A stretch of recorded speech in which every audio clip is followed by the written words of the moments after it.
Guys, welcome back to the video. Dragonflies, what is up? My name is Jai. If you are new, don't be short. Don't forget to hit that like button, subscribe. Check out my other channel, my gaming channel, description below. And this is another channel, True Stories Animated. And this is from Stephen D. And this is from high school sweethearts to becoming her stalker. So sit back, relax, get your snacks, all that great stuff. Let's watch, baby. Emma was 16 when she met Riley on the football field, where she was a junior cheerleader and he was a wide receiver 2 years her senior. When they first started dating, Riley was the perfectly polite young suitor who Emma's parents were initially happy with. Okay. But that soon changed. Emma's friends knew that Riley's escalating controlling behavior wasn't healthy, and they urged her to dump him. He was telling her how to dress and how to act.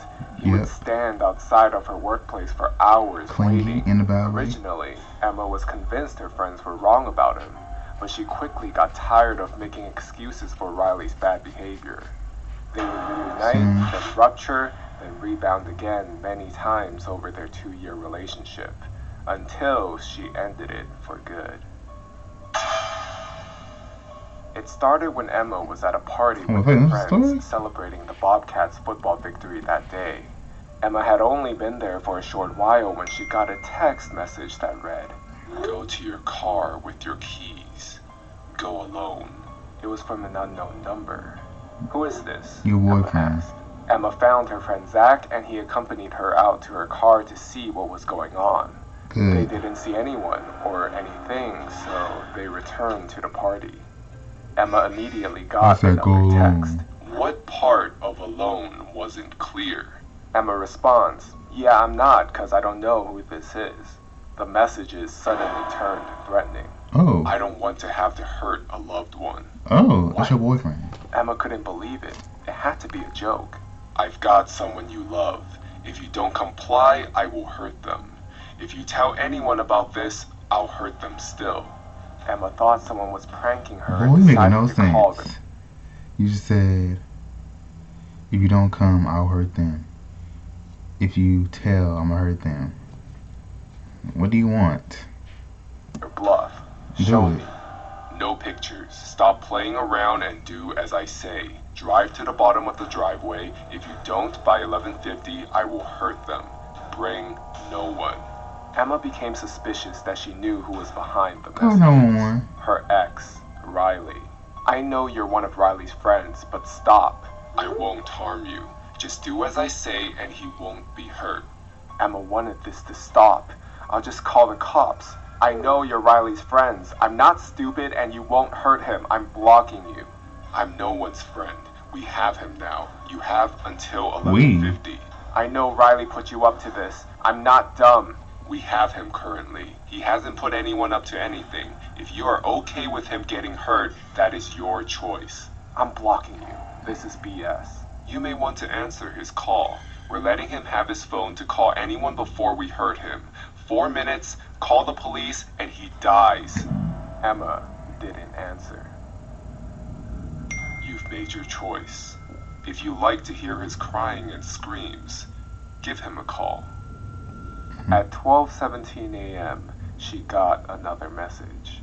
"He's in the ditch beside her house. It's a shame you can all of a sudden not value someone's life. You may want to check on him. Since you don't care, just let him lay there. He was unconscious when we left him." Emma and Zach went outside for another look. They found Riley laying face down at the edge of the yard.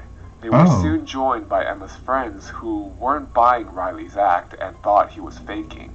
Emma asked Riley what he was doing there. Riley acted confused as he sat up, holding his head. "I don't know how I got here. I was kidnapped." She wasn't lying when she said she wasn't stupid, but Emma didn't. Oh, right. So Riley set this whole thing up. Didn't read danger into the situation. It she just thought it made him look pathetic. She wanted him to leave her alone, but she would get one last text from the unknown number that night. "That was your warning. We will be back. Next time, it will worsen. Humiliation is fun too, and watching you make him out to be a crazy person made our night. See you soon. 'Cause he looked unharmed. Emma didn't reply.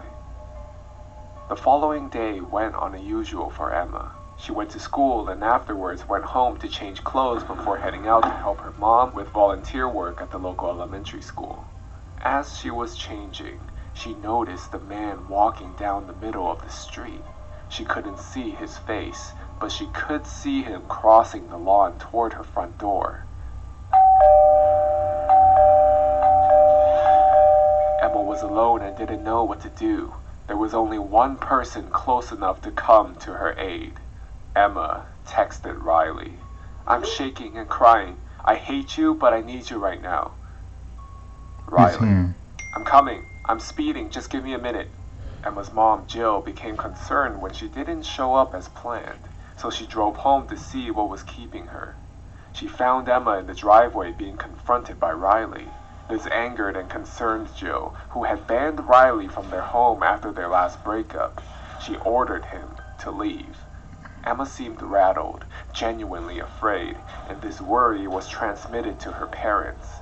But there were no further incidents that evening, and the family turned in for the night. In the middle of the night, a loud noise woke Emma's father, Mark.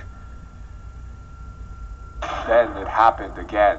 Mark got up to investigate. It had sounded like a slamming door, but nothing seemed amiss in the house, so he assumed it was his son and returned to bed.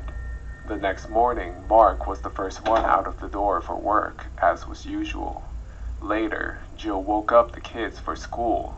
Her mom went to check on Emma and got no response.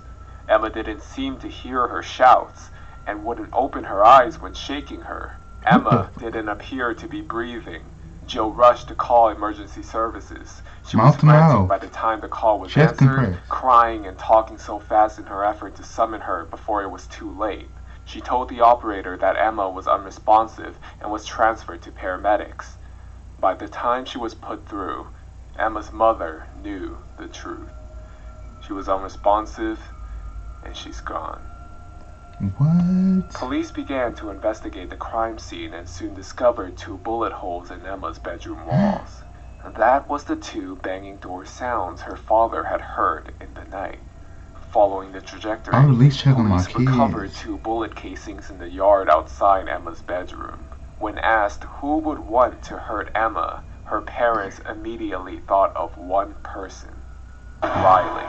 Riley took to all major social media platforms to tell the world of his great loss, his great pain, his great troubles, and to amp up the sympathy and attention, he put himself in the hospital overnight. While pouring his heart out to his best friends, Noah and Alex, he shows them the gun he had stolen from his grandfather, the gun he lied about having, but Riley was quick to reassure them that the gun was for protection, and that's all. Ever since he was kidnapped and left for dead in the ditch, he just didn't feel safe. The gun provided that security. Alex and Noah shared their growing suspicions with detectives, who were interested to learn of the gun theft.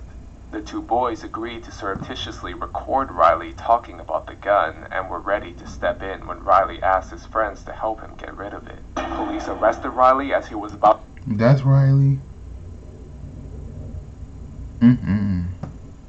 to ditch the gun in the Tennessee River and brought him into questioning. Riley's lies were exposed when he was confronted with the recordings. Those recordings would be played in court. Riley admitted to shooting Emma, but claimed he had never meant to hurt her. Like all his other stunts, he claimed he only intended to scare her so she would seek his guidance and protection, as she had before.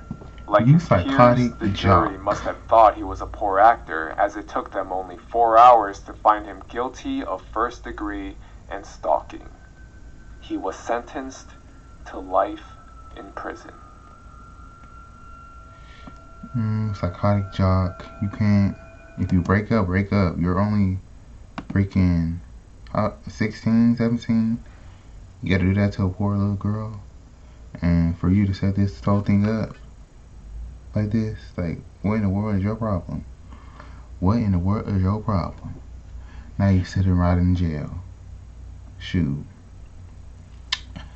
Pay crazy people. Was she that good? Was the I'm not gonna say it. Yeah, it's sad. Very, very, very sad. Psychotic jock. Mm-mm-mm. So thank you guys for tuning into this video. Tell me guys what you think. Like, comment, subscribe, and I'm liking Stephen D's story, not the outcomes of the story of what happened, but I'm enjoying the animation, the narration, and so yeah. Have a most awesome day. Stay positive, stay grateful, and until next time, you guys. Peace.